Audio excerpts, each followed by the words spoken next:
សន្តិសុខសន្តិភាពធ្នប់សង្គមប្រយុទ្ធប្រឆាំងនឹងឧក្រិដ្ឋកម្មជាការងារអតិភិបបំផុតរបស់រដ្ឋាភិបាលកម្ពុជាសម្ដេចមហាបវរធិបតីហ៊ុនម៉ាណែតនាយករដ្ឋមន្ត្រីបានគូរំលែកថាដោយមើលឃើញពីគ្រោះថ្នាក់ធ្ងន់ធ្ងរចំពោះសង្គមជាតិដែលបង្កឡើងដោយឧក្រិដ្ឋកម្មឆបោកតាមប្រព័ន្ធបច្ចេកវិទ្យា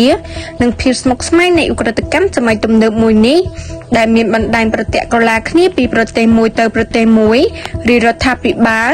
នីតិកាលទី6នៃរដ្ឋសភារហូតដល់ដើមនីតិកាលទី7នៃរដ្ឋសភា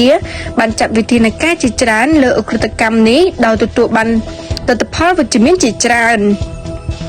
តាមរយៈសារពិសេសផ្ញើជូនចំពោះបងប្អូនជនរួមជាតិការប្រលប់ថ្ងៃទី13ខែមករាសម្ដេចធិបតីបានបញ្ជាក់ថាការសម្រេចចិត្តរបស់រាជរដ្ឋាភិបាលនីតិកាលទី7នៃរដ្ឋសភា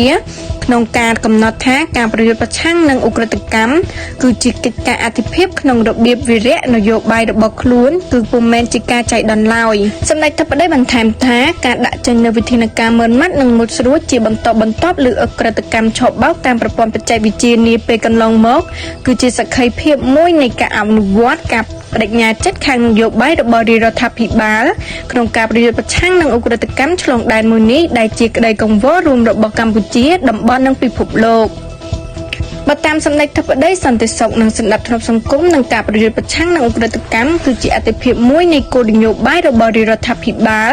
ដើម្បីធានាការរស់នៅសុខសាន្តរបស់ប្រជាពលរដ្ឋហើយការប្រយុទ្ធប្រឆាំងនឹងឧក្រិដ្ឋកម្មឆបោកតាមប្រព័ន្ធបច្ចេកវិទ្យាគឺជាចំណុចដ៏សំខាន់នាពេលនេះបន្ថែមពីលើកិច្ចខិតខំប្រឹងប្រែងលើកិច្ចការអាទិភាពសំខាន់ៗរបស់ជាតិផ្សេងៗទៀត